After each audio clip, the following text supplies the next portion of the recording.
New राज coaching classes के इस online व डिजिटल प्लेटफॉर्म पे आप सभी दोस्तों का हार्दिक अभिनंदन व स्वागत है।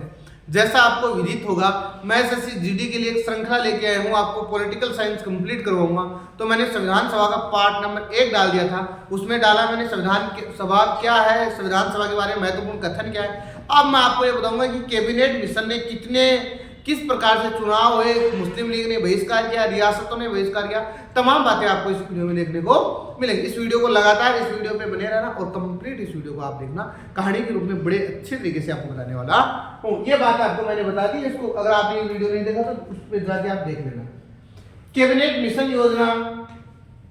मिशन योजना के तहत भारत में संविधान सभा का गठन किया गया है, जिसकी अध्यक्षता की लॉर्ड पैट्रिक लॉरेंस ने।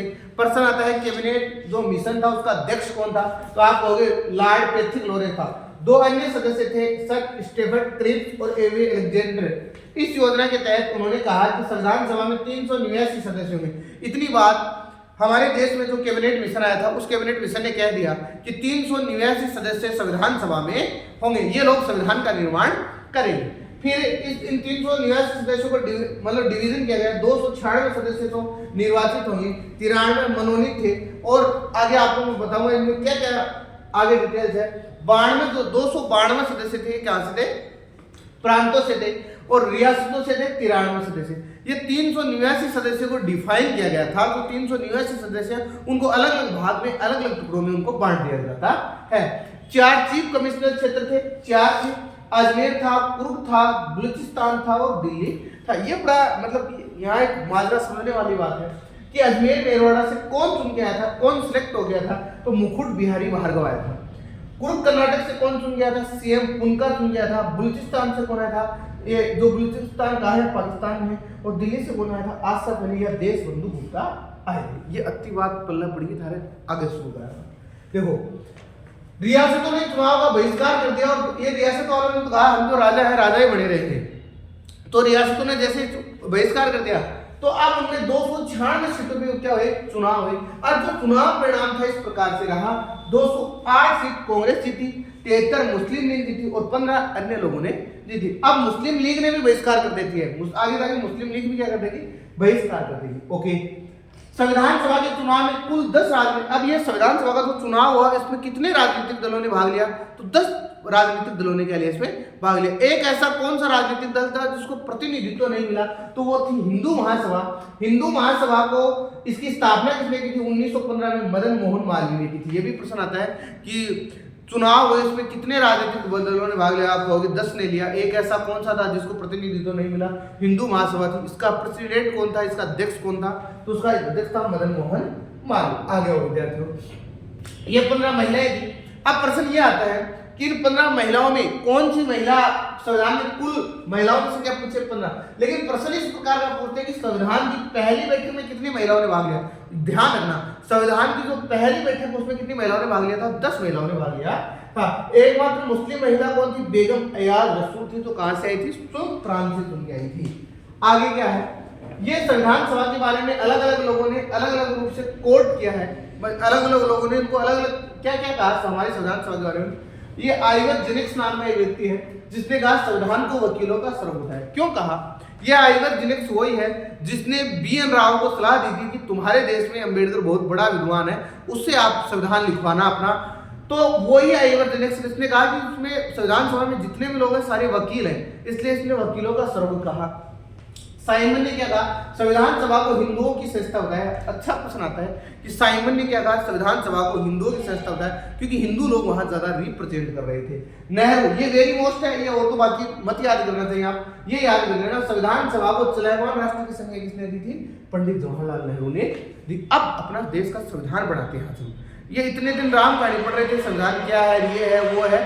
अब इस हमारे देश का संविधान बनना शुरू हो जाता है, हम बनाना शुरू करते हैं। ठीक है, संविधान सभा का निर्माण, संविधान सभा का प्रथम अधिवेशन का, ये परीक्षा में मैं कह रहा हूँ एसएससी जीडी वालों में कितनी बार प्रश्न पूछ रहे हैं कि बैठक नहीं पूछ रहे, बैठक सबको याद है 9 दिसंबर, इस बार अधिवेशन पूछा उन्होंने। तो संविधान सभा का प्रथम अधिवेशन कब आयोजित हुआ, 9 दिसंबर 1946 से 23 दिसंबर 1946 तक हुआ। प्रथम बैठक कब हुई संविधान की? 9 दिसंबर 1946 को दिल्ली में हुई। दिल्ली में भी कहाँ हुई? संसद भवन के केंद्रीय कक्ष में। ये बात मैं क्यों आपको रिपीट कर रहा हूँ? क्योंकि नई संसद भवन बनी, इसलिए ये प्रश्न पूछा जा सकता है। आगे आओ दोस्तों, आगे क्या है? संविधान सभा की प्रथम बैठक में कितने सदस्यों ने भाग लिया? ये प्रश्न भी आ रहा है। संविधान सभा की जो प्रथम बैठक है उसमें 207 सदस्यों ने भाग लिया था। ये बार बार प्रश्न पूछा जा रहा है कि संविधान सभा की प्रथम बैठक में कितने सदस्यों ने भाग लिया, तो आपका उत्तर दोगे, आप उत्तर दोगे 207 सदस्यों ने भाग लिया। इस दिन संविधान सभा में सबसे एक वरिष्ठ सदस्य था सच्चिदानंद सिन्हा को अस्थायी अध्यक्ष व फ्रैंक एंथोनी को अस्थायी उपाध्यक्ष बनाया गया। ये भी परीक्षा में आ रहा है। प्रश्न है कि संविधान सभा की पहली बैठक में क्या क्या कार्य हुई? पहली बैठक हुई, उस दिन प्रेसिडेंट से एक अध्यक्ष तो चाहिए, एक अध्यक्ष बना लिया। सबसे वरिष्ठ सदस्य था सच्चिदानंद सिन्हा, उसको कहा कि अब आप संविधान सभा की क्या करो, अध्यक्षता करो, एक नंबर। दूसरा है अध्यक्ष चुना गया, फ्रैंक एंथोनी को उपाध्यक्ष बना दिया। अब आगे क्या है? 10 दिसंबर 1946 को क्या होता है? 10 दिसंबर 1946 को इसी दिन संविधान सभा की स्थायी अध्यक्ष के लिए चुनाव के लिए कमेटी बनाई गई, उसको कहते हैं विधि निर्माण किया गया, वह नियम समिति का गठन किया गया। यह संविधान सभा की पहली समिति थी। प्रश्न आता है कि संविधान सभा की पहली समिति कौन सी थी? आप कहोगे नियम समिति थी। और नियम समिति में क्या है? ये बड़ा दिलचस्प किस्सा है कि नियम समिति ने अध्यक्ष के चुनाव के लिए ये कहा कि ऐसा अध्यक्ष का चुनाव होना चाहिए। तो पहली बैठक हो गई, दूसरी बैठक हुई, अब तीसरी बैठक में आ गई। अब हम 11 तारीख आएगी, संविधान निर्माण के दौरान तीसरी बैठक का आयोजन किया गया। तीसरी बैठक कब होती है? 11 दिसंबर 1946 को हुई। इस दिन डॉक्टर राजेंद्र प्रसाद को संविधान सभा का स्थायी अध्यक्ष चुन लिया जाता है। दोस्तों मैंने आपको 3 बात बताई। 9 दिसंबर को क्या हुआ?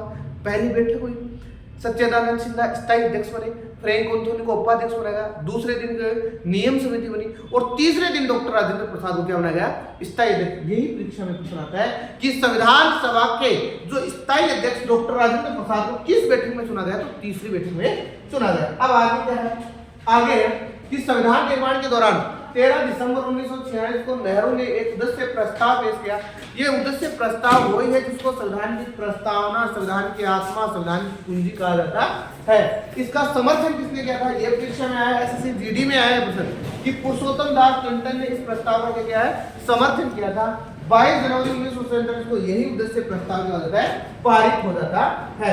ये मैंने आपको 13 दिसंबर तक की बातें बताई। अगर आपको ये वीडियो अच्छा लगा तो इसको अपने दोस्तों के साथ शेयर करना और तमाम सोशल मीडिया भी। अब एसएससी मैंने कहा आपको कंप्लीट सिलेबस कराऊंगा, रोज क्लास आएगी। कल किसी टेक्निकल इश्यू की वजह से क्लास नहीं हो पाई थी, लेकिन अब आपके नियमित रूप से क्लासें रोज आपको देखने को मिलेगी। आपने इस वीडियो को देखा, आपका धन्यवाद।